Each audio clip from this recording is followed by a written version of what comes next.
Hey, it's Russ, Pilates guy, and in this video I'm sharing 3 tips to keep you consistent and motivated to do at home Pilates and other exercise where you may be relying on your own motivation to do it.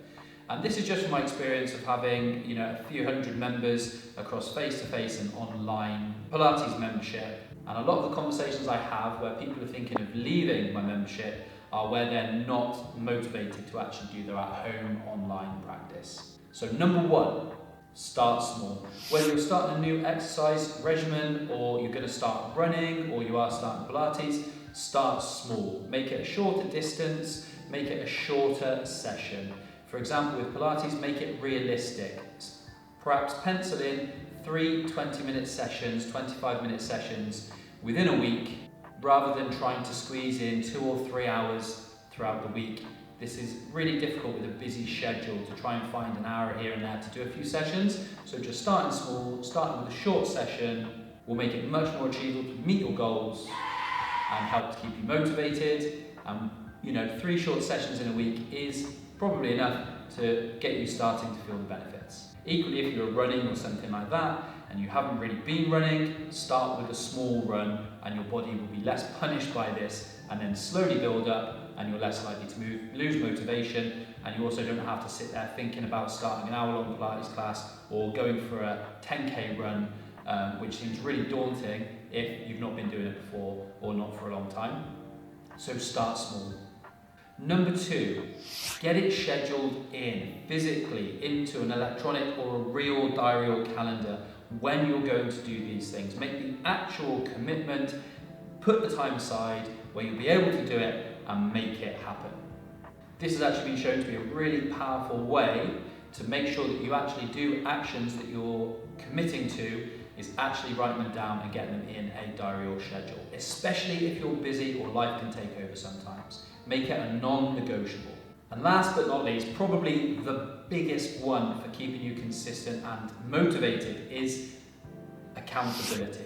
Accountability where you get the most significant results, because you're not just relying on your own motivation, you're relying on your commitment that you've made publicly or to others. So tell someone what you're going to do. That's a really good start. Maybe even have a training partner who's going to do it with you. It might be your other half or a friend, and you're going to commit to doing this thing together every single week, maybe several times a week at a specific date and time each week. Leaving it to last minute scheduling will probably fail. Get it scheduled, as in the previous tip, but have someone else involved. Another good way to be motivated is to make some sort of public declaration. I once decided that I was going to give up sugar for 8 weeks, completely give up processed sugar for 8 weeks. So I made a commitment in a Facebook group and in my email list that I was going to do this, and I'd report back what my findings were, and I stuck to it easily, even when I felt a little bit tempted. So making a public declaration can help. Another thing is to get a coach. If you have a coach who can hold you accountable, for example, if you're a one-to-one client of mine, then we'd have daily accountability through messaging and calls if needed.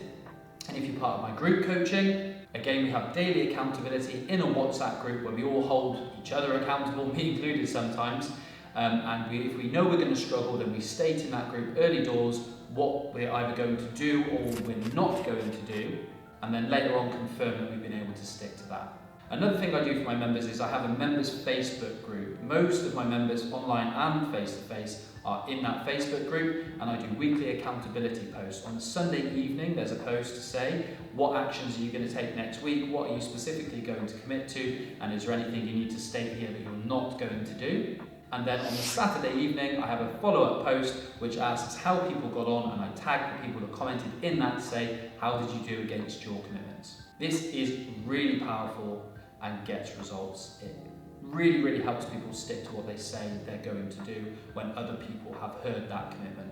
Another option could be family members or your other half, if you have one, to help you stick to your goals. Sometimes the people closest to you are not the best people to hold you accountable, because sometimes they can be a bit of a bad influence. And perhaps they don't have the same goals as you, and in some cases they might not want you to achieve the goal. Another final really good idea for accountability is to actually set up an accountability group yourself. So if you've got a few different friends who are struggling with either their fitness journey, their diet, doing their Pilates exercises for their back pain or whatever it might be. It might even be a work goal. They might need to do a certain action for their business. You could put all of you into a WhatsApp group and you can all make your commitments in there and hold each other accountable to your goals.